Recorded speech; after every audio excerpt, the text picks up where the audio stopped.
So yesterday we have seen different stories about Chinese painting and Western painting. In the Chinese painting, we mentioned that beyond what you see with your physical eyes, there is something, some other beauty is there, some other meaning is there, that is an internal meaning. And there you require the help of the creator himself. You won't be able to enjoy. But a Western painting is something which can be enjoyed from outside. Let's continue. The two stories illustrate what each form of art is trying to achieve, a perfect illusionistic likeness in Europe. So we have been discussing about the different stories that we have heard, or rather we have read. And those two stories, one is of the Chinese painting, another one is of the Western painting. And these two stories are actually trying to just illustrate, to describe what each of the form of art is trying to achieve, what is their aim. That is the aim of the Chinese painting and the aim of the Western painting. Yeah, and it is mentioned that illusionistic likeness. What do you mean by illusionistic? Means a likeness due to an illusion, as if whatever is there in your mind, illusion, dream, and the same kind of similarity you are trying to bring about. That is known as illusionistic likeness.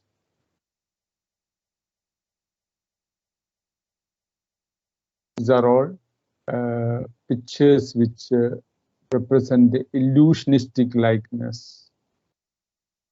The essence of inner life and spirit in Asia, and that is actually the essence of inner life. Essence means a concentrated form, the very basis of inner life. That means spiritual meaning, and that is the spirit in Asia. In Chinese story, the emperor commissions a painting and appreciates its outer appearance. We are coming to that first painting, the Chinese painting, the Wosis painting. So in the first painting, the Chinese painting or Chinese story, we understand that it was the emperor who orders that a painting should be made, and after that he was appreciating the outside appearance.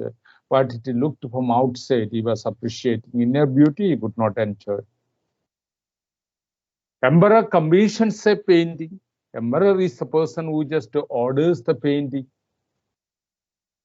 The emperor may rule over the territory he has conquered, but only the artist shows the way within. If the emperor just occupies a new territory because he fought the war and he was successful, and then he becomes owner of that territory, then he can rule that territory. But here what happens, the same way, it was the emperor who ordered to just make this painting. Therefore, he is the owner. But then what happened?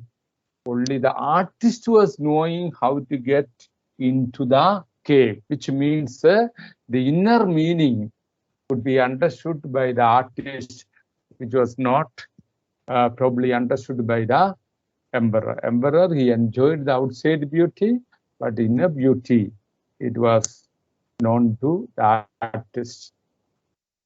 So in that story we see, let me show the way, the Dao, a word that means both the path and the method, and the mysterious works of the universe.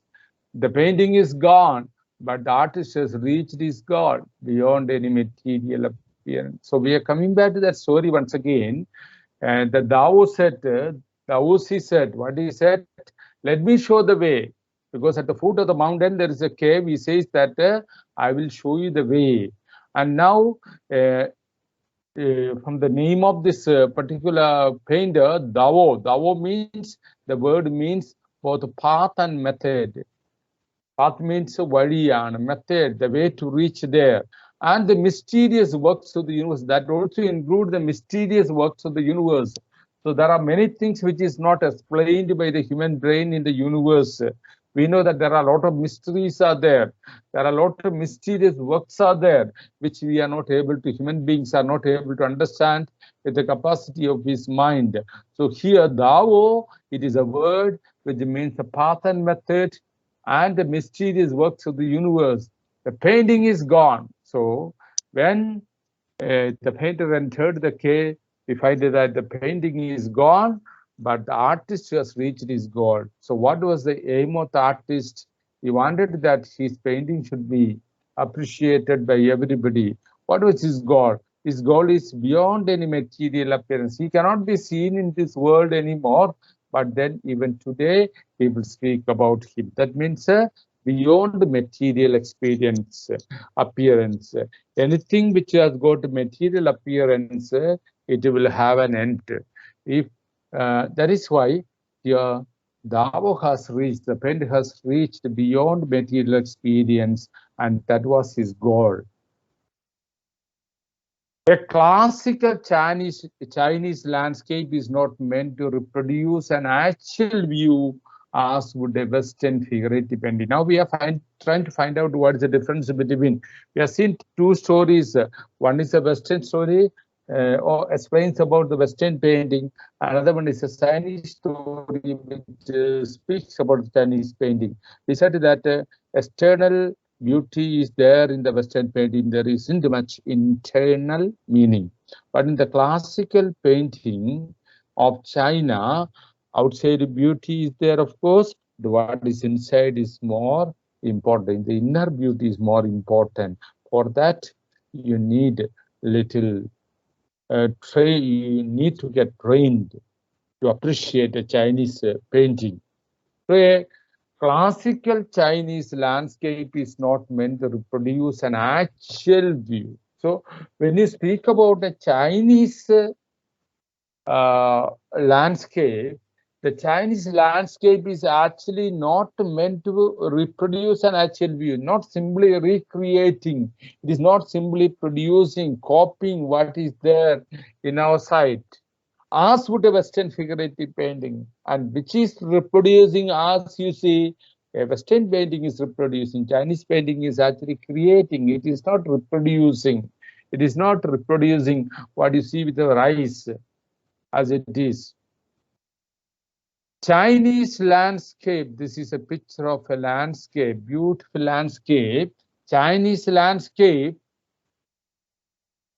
as would a Western figurative painting, the Chinese landscape and Western figurative painting, whereas the European painter wants you to borrow. So a Chinese painting, let's go back to the previous slide in order to remove the confusion. We said a classical Chinese landscape is not meant to reproduce an actual view as would a Western figurative painting. So here we have seen that a Chinese landscape as would a Western figurative painting, whereas the European painter wants you to borrow his eye and look at the particular landscape exactly as he saw it from a specific angle.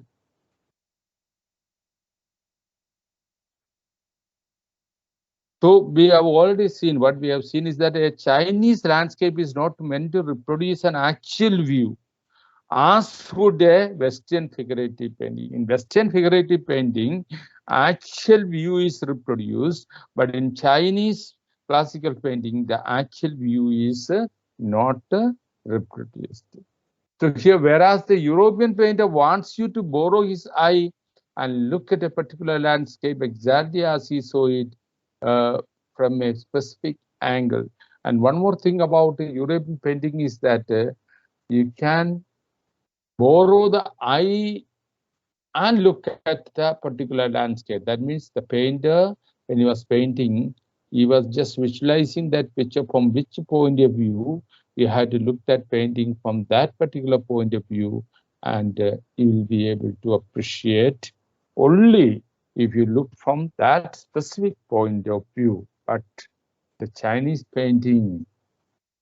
The Chinese painter does not choose a single viewpoint. So we said that Western painting means what the Western painter has painted. It is very open, but you will have to look from the point of view of the painter.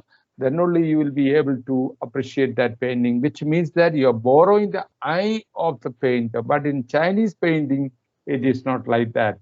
You look from different angle, it will have different viewpoint, and different meaning will be there. Somebody appreciates from outside, somebody appreciates from inside.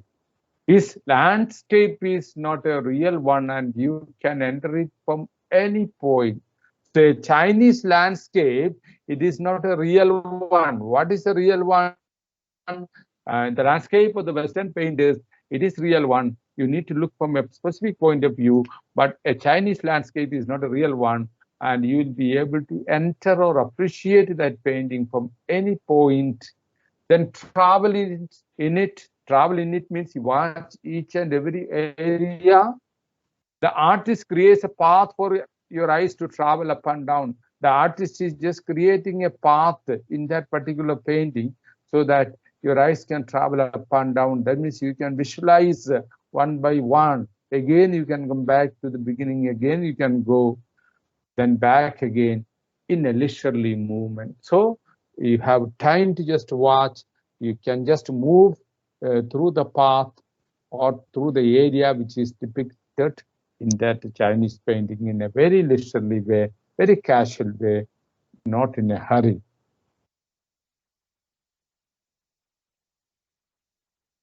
So horizontal scroll, understand what is horizontal scroll.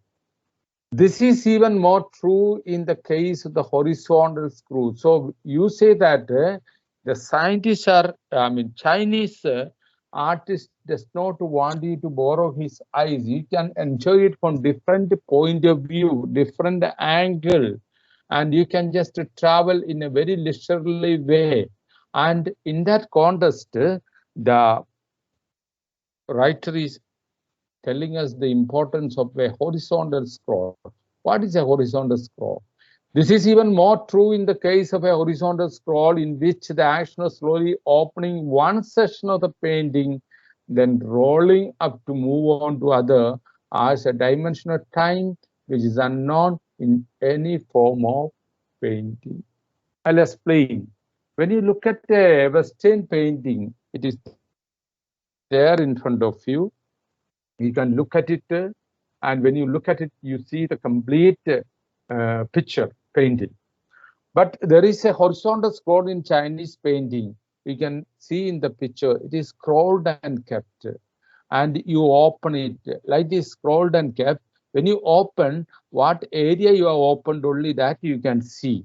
So that is why here in the horizontal scroll, he says that there's a dimension of time, because you take time to open it.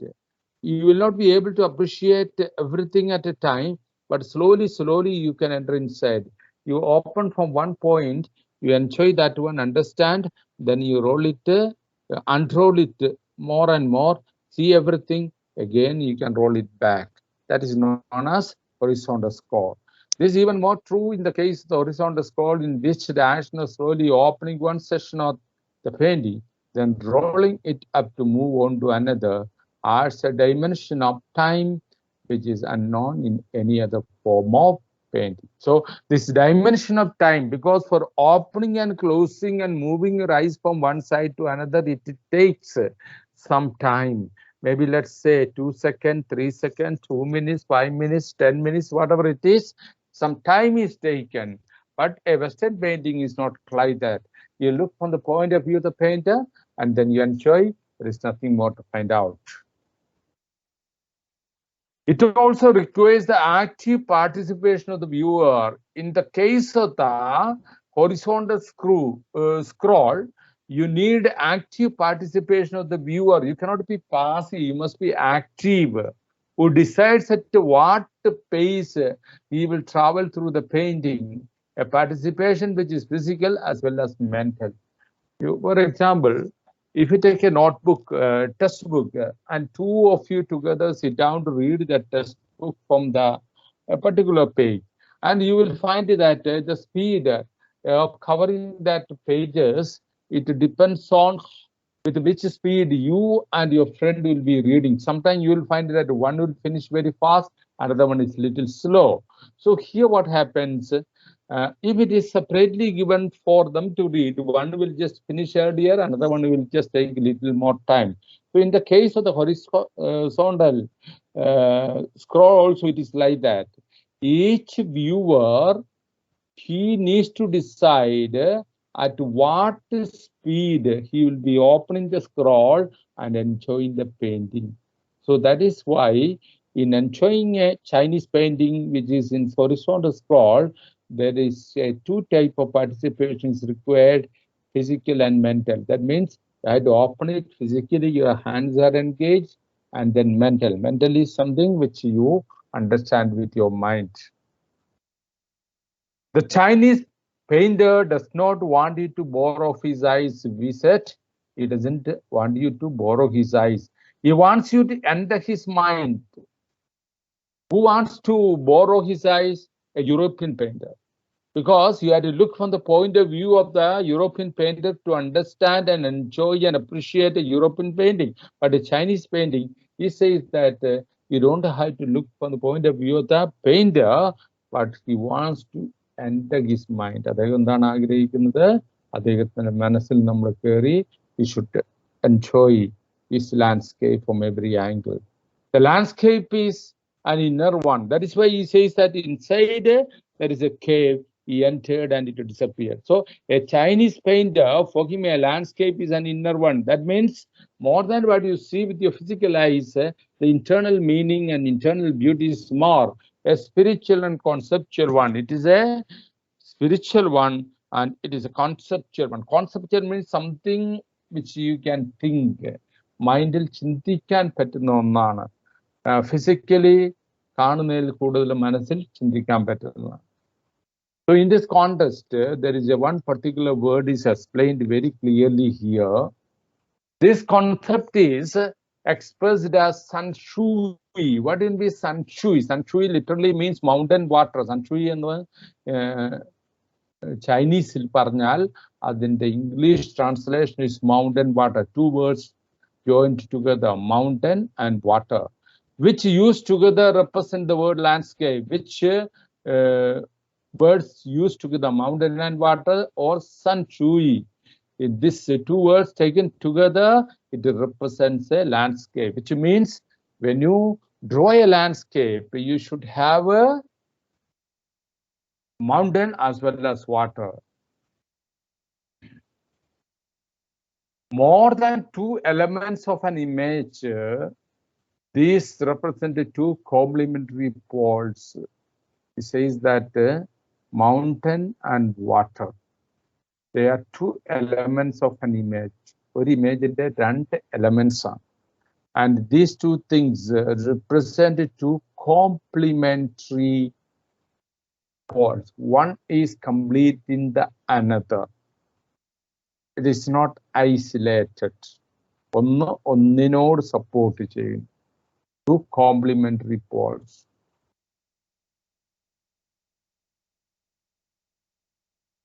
Reflecting the Taoist view of the universe.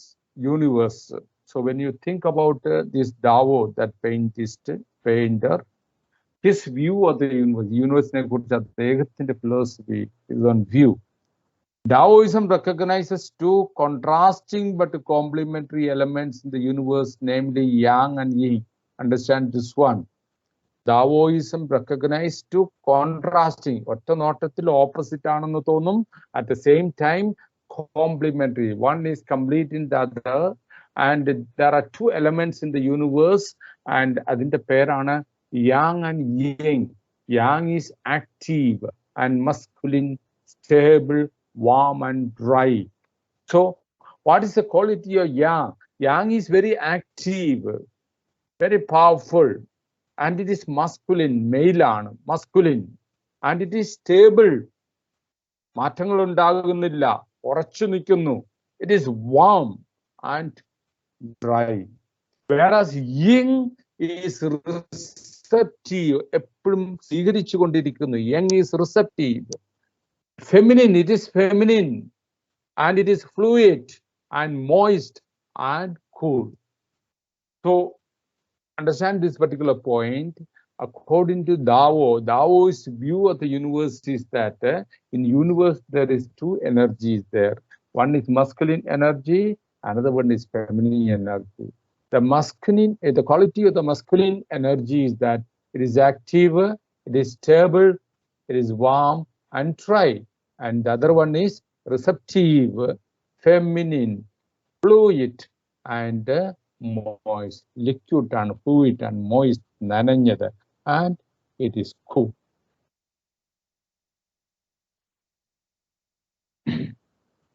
Universe, two energy, male and female. They are appearing to be contradictory, but one completing the another. One is complementary to another. So Daoist view of the universe, what is he says? Mountain and water. The mountain is yang. So we already said that yang, it is masculine, it is stable, it is warm, etc. So the yang means mountain. Mountain means is the masculine male energy of the universe. So yang reaching vertically towards heaven, stable, warm and dry in the sun. So this yang, this mountain is just standing up vertically towards heaven. And it is stable, it is warm and dry in the sun. And what about the river? While the water is yin. So we said that mountain water means landscape. Landscape means mountain water. The word in Chinese is san shui. And san shui is coming from two words, yang and yin. Yang is masculine energy, yin is feminine energy. Yang represents mount, yin represents water.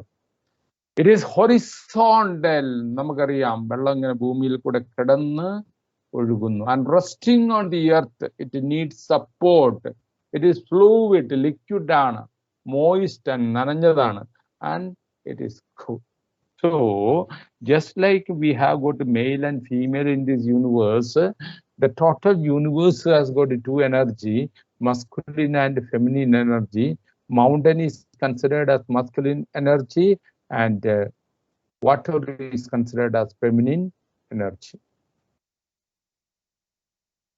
Now the interaction of yin, the receptive feminine aspect of universe energy, and its counterpart yang, active and masculine, is of course a fundamental notion of Daoism. So this Daoist view of the universe, Daoism, it is called. The interaction of yin means yin and yang. Yin we said water, yang, mountain interact in the salam. I means our kutimutun salam, which is receptive, and yin is a feminine aspect of universal energy, and its counterpart എന്ന് പറഞ്ഞാൽ നമുക്കറിയാം yang ആണ്, and it is active and masculine. Of course, the fundamental notion of Daoism. What is the fundamental notion of Daoism? Universe has got two energy. One is masculine energy and another one is feminine energy. The quality of the masculine energy already we have described. The quality of the feminine energy we have described. And this yin means feminine, yang means masculine. Mountain, water, or san shui. Remember these words. What is often overlooked is an essential third element. He says that when you're just drawing a landscape in the universe, we said we have got masculine energy, feminine energy. That is fine and good. But he says that normally we overlook a third element. Other than these two, there is a third element is there. And that third element is considered the middle void. Adinte perana middle void. where their interaction takes place, where the interaction of water with the hill, എവിടെയാണ് തൊടുന്നത് അതിനെയാണ് middle void എന്ന് പറയുക. That middle void is very important. And as far as a painting is considered, if you take a painting, the white unpainted portion is known as the middle void. This can be compared with the yogic practice of pranayama, breathe in, retain, and breathe out. So he says that these three universal energy, masculine, feminine, and middle void, it can be compared with the yogic asana. That means the pranayama. Yogilulla oru exercise aanu pranayama. And what is this pranayama? You breathe inside and then retain, keep for some time the breath, then you breathe out. So breathe in, retain, and breathe out. The suspension of breath is the void where meditation occurs. So when you just take the case of this pranayama, the suspension of breath, നമ്മൾ breathe ചെയ്തിട്ട് ഈ breath നമ്മൾ hold ചെയ്തുകൊണ്ട് വെക്കുമ്പോൾ അതാണ് middle void എന്ന് പറയുന്നത്. And that is a place where meditation occurs. അവിടെയാണ് meditation നടക്കുന്നത്. So the middle void is essential. So when you say in yogic yoga practice of exercise of pranayama, without meditation that exercise is not complete. Like that, when you draw a landscape, middle void is very essential. Nothing can happen without it. So without that middle void, nothing will happen. Hence the importance of the white unpainted space in Chinese landscape. So what is the importance of the unpainted place in the Chinese landscape? It is as important as the middle void. It is as important as retaining of the breath in the yogic practice of pranayama. This is also where man finds a fundamental role. So when you say that this is a place that in the landscape, man is also finding a very important role. In that space between heaven and earth, when you just paint the landscape, and the space between the sky and also the earth is known as middle void. And he says that in that middle void, man finds a place. He becomes the conduit of communication between both the poles of the universe. So when you give a place for man, in that place, he just becomes a conduit. Conduit means a pipe, a pole of communication. That means ഭൂമിയും ആകാശവുമായിട്ട് communicate ചെയ്യുന്നത് മനുഷ്യന്റെ പ്രസൻസിലാണ്, അല്ലെങ്കിൽ ജീവജാലങ്ങളുടെ പ്രസൻസിലാണ്. Therefore, the life is very important.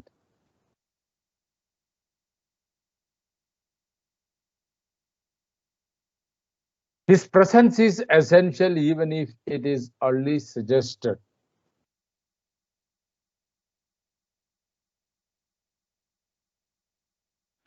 We say that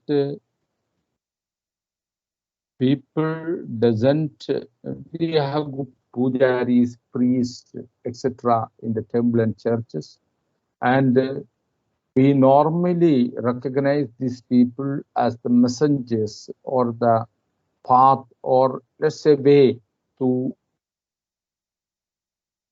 whom we'll be able to communicate with God. So that is why the presence of the man in the landscape is very important, because he is the person who is linking the heaven, means sky, with the earth. His presence, man's presence, is essential even if it is only suggested. So when you draw a landscape, the presence of the man is very important even if it is only suggested. Suggested എന്ന് പറഞ്ഞാൽ ഒരു മനുഷ്യന്റെ picture അവിടെ ഇല്ലെങ്കിലും സജസ്റ്റീവായി, that means ഒരു വീടുണ്ടെങ്കിൽ it is understood that yes, people are living there. So even if it is suggested, it has to be there.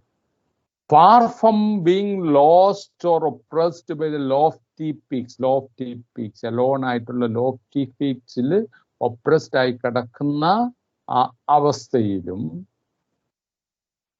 he is in Francois Cheng's wonderful expression, Francois Cheng, അദ്ദേഹത്തിന്റെ പിക്ചറാണ് ഇവിടെ കാണുന്നത്. In his wonderful expression, what he says, Francois Chen is a Chinese-born French academician, writer, poet, and calligrapher. He is the author of essays, novels, and books on in French language, and the translator of some of the great French poets into Chinese. That is, he is the person who is known as Francois Cheng. And അദ്ദേഹം എന്താണ് പറഞ്ഞത് മനുഷ്യനെ കുറിച്ച്?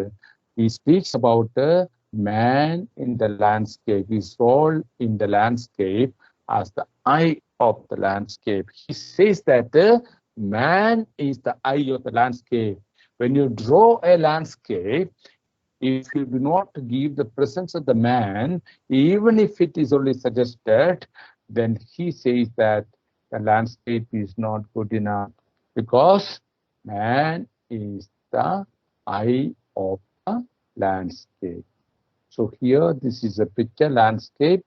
Man you cannot see, but you can see the building. Therefore, this suggests the presence of the man, so that becomes